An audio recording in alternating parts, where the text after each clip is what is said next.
माशाल्लाह 28 मई 2025 इस्लामाबाद फ्रूट मंडी। हाँ जी, तो माशाल्लाह आम बड़ा बहुत ही प्यारा लगा है, बहुत ज़बरदस्त और बिल्कुल फुल तैयार है।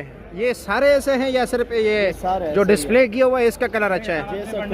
जो मर्जी खोलो। अच्छा, कोई बंद खोल दो, कोई भी पेटी आप खोल दो, आप अपनी मर्जी के मुताबिक खोलो, जो खोल नहीं खोलो, कोई भी खोलो। इधर आए छोटे भाई, ज़रा यार यही खोल दो। ये वीआईपी है, वो गिफ्ट है। अच्छा, अलग चीज़ है दोनों। अच्छा, वो खोल दो, वो खोल दो, ठीक है।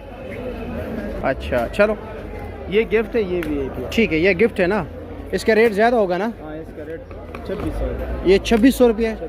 अच्छा, वज़न तकरीबन वज़न? माशाल्लाह माशाल्लाह, ज़बरदस्त यार। अच्छा जी, ठीक हो गया। और 2600 रुपया वज़न तकरीबन क्या बताए? 11 केजी। 11 केजी पेटी समेत? नहीं, बगैर पेटी के। और ये क्या रेट है जनाब? इसका 1600 रुपये रेट है। ये 1600। ये हाँ बी क्लास है। हाँ, बी क्लास है, समझ गए जी। इसका वजन जो है ना उससे भी थोड़ा ज़्यादा है, ये 12 किलो। ये 12 किलो है। अच्छा जी, चलो जी, ठीक है, बहुत शुक्रिया आपका।